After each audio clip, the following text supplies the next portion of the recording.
Nah ini Bapak Ibu ya, gereja berhati-hati jangan sampai disalahgunakan. Yang sering terjadi sekarang, kenapa orang anti jadinya Bapak Ibu? Karena sering disalahgunakan. Apalagi masih memakai hukum Lewi tadi. Sementara orang itu bukan Lewi. Sementara perjanjian baru berkata hal-hal yang lain. Bahwa itu memang dibutuhkan tetapi dari sukarela. Bukan terpaksa, bukan dipatok, bukan ditetapkan. Ya. Namun, ya, seiring perkembangannya gereja mengeluarkan ketentuan guna menjamin sumbangan yang demikian berdasarkan perintah perjanjian lama. Nah, ketetapan pertama yang ada dalam catatan ditemukan dalam sepucuk surat, ya, sepucuk surat para uskup yang mengadakan pertemuan di Tours, Perancis pada tahun 567. Tentunya lebih tua daripada orang yang ngomong tadi ya, lebih tua dari kelompok orang yang punya tadi itu ya. Oke. Dalam sepucuk surat yang merupakan pertemuan para uskup di Tours, Perancis pada tahun 567 dan dalam kanon-kanon konsili Makon pada tahun 585. Gereja memandang persepuluhan sebagai sesuai dengan hukum ilahi, sebab ditetapkan oleh Tuhan sendiri. Praktek persepuluhan menyebar luas ke seluruh Eropa setelah reformasi dan kemudian teristimewa revolusi Perancis, serta berkembang gaya hidup sekularisme dalam pemerintahan sipil. Ketetapan mengenai persepuluhan tidak lagi diberlakukan. Di Amerika Serikat dan juga di Indonesia, gereja-gereja Katolik itu mengandalkan sumbangan sukarela semata. Ya. Oke Bapak Ibu, jadi posisi gereja Katolik tidak memberlakukan 1/10. Kalau menurut kitab bilangan tadi itu berlaku sebagai milik pusaka kaum Lewi. Bagi gereja Katolik, di belahan dunia manapun,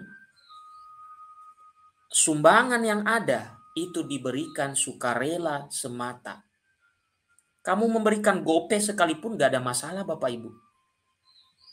Ya, gak ada masalah. Ya, berikan gope 1.000, 2.000, 3.000, 4.000, gak ada masalah di situ.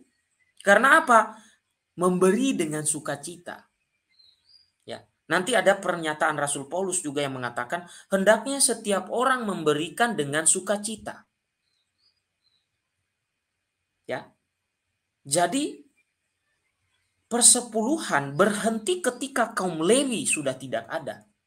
Karena apa? Tuhan yang menetapkan itu kepada mereka Bapak Ibu. Bukan mereka sendiri, bukan manusia.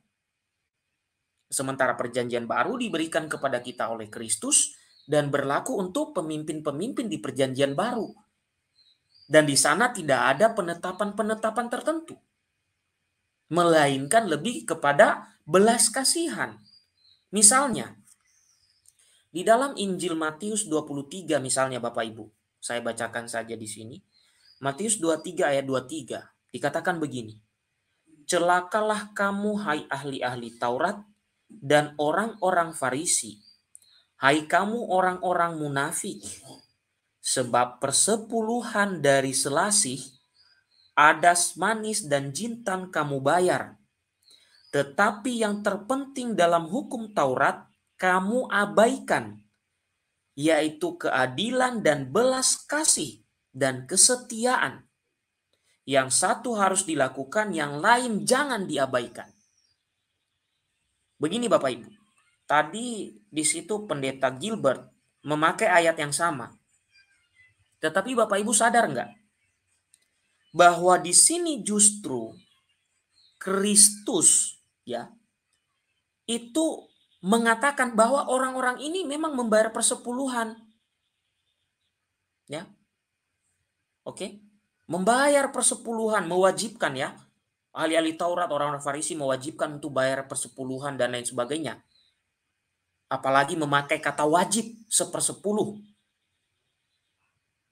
Akhirnya ya Tuhan mengatakan bagaimana dengan orang-orang yang tidak punya? Ya, itu nanti dibahas selanjutnya itu Bapak Ibu. Bagaimana dengan janda-janda, orang miskin, orang kurang beruntung, anak yatim? Kalau semua diwajibkan, kamu mengabaikan belas kasihan dan kesetiaan. Nah, itu Bapak Ibu. Jadi yang dimaksud oleh Tuhan Yesus adalah begini.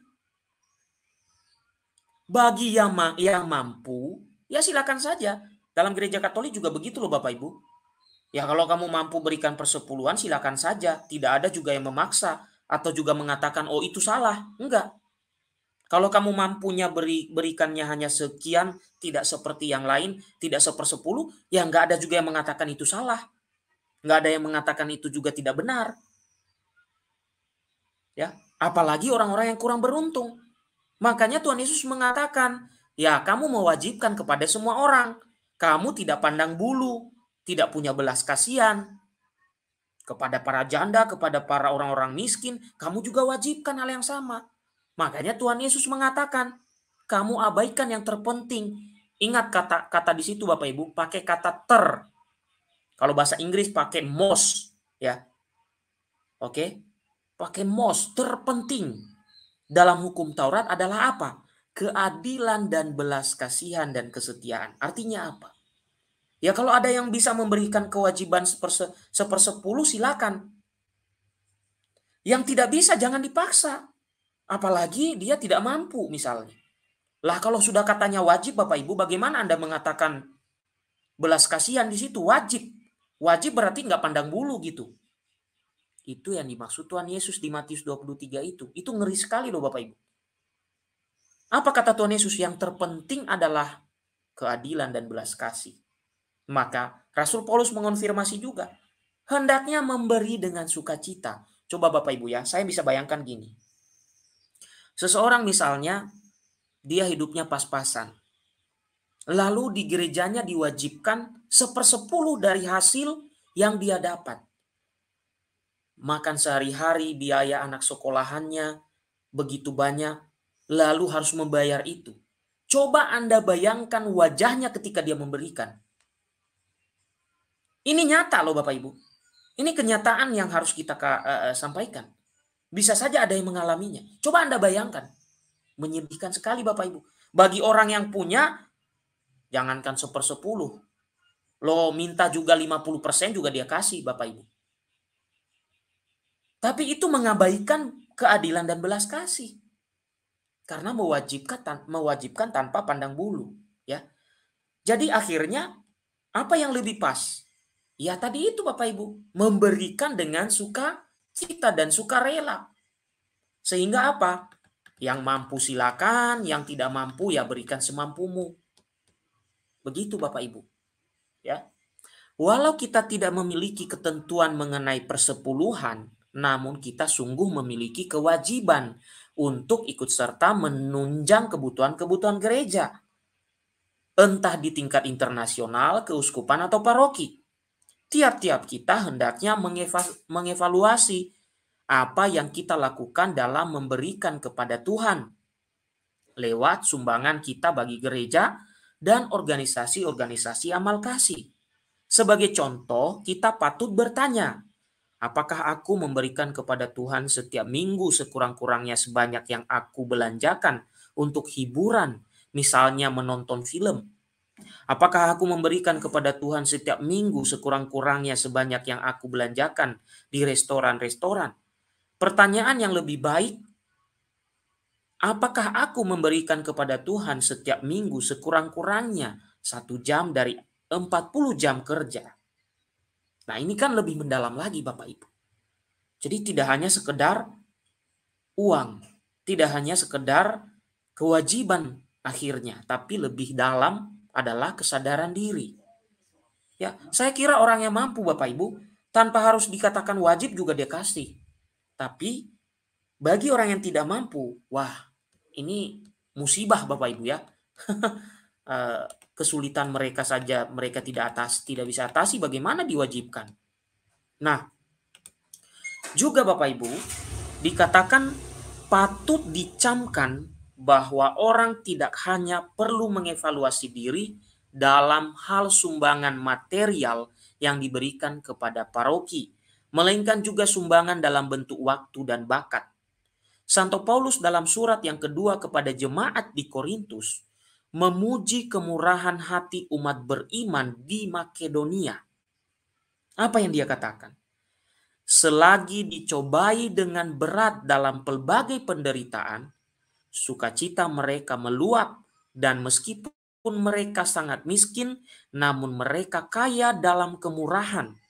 Aku bersaksi bahwa mereka telah memberikan menurut kemampuan mereka, bahkan melampaui kemampuan mereka.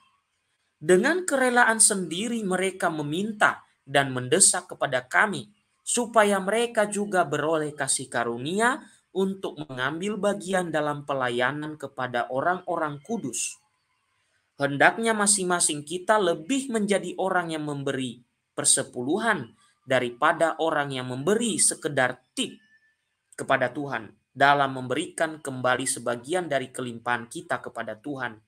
Maksudnya begini Bapak Ibu, jangan kita seolah-olah memberikan janji-janji yang muluk-muluk kepada orang-orang yang memberikan persepuluhan. Ya, nanti diganti Tuhan, nanti apa, nanti apa. Nah, janji-janji itu kita tahu Bapak Ibu, Tuhan itu bukan robot kita ya. Bukan robot kita atur-atur gitu maksud saya. Ya, Tuhan itu punya kehendak sendiri, itu ya. Jadi nggak bisa kita yang mengatur Tuhan dengan dengan pernyataan-pernyataan kita sendiri seolah-olah kita itu Tuhan atau kita yang mengatur Tuhan. Contoh lah ya, saudara-saudari, kalau Anda memberikan 1/10 dari apa yang Anda dapatkan, nanti Allah membuka tingkap-tingkap langit dan menganugerahkan berkat-berkat yang melimpah-limpah. Seandainya Bapak Ibu, Tuhan tidak menghendaki pernyataan kita dan orang yang memberikan tadi bangkrut usahanya, kira-kira apa yang terjadi?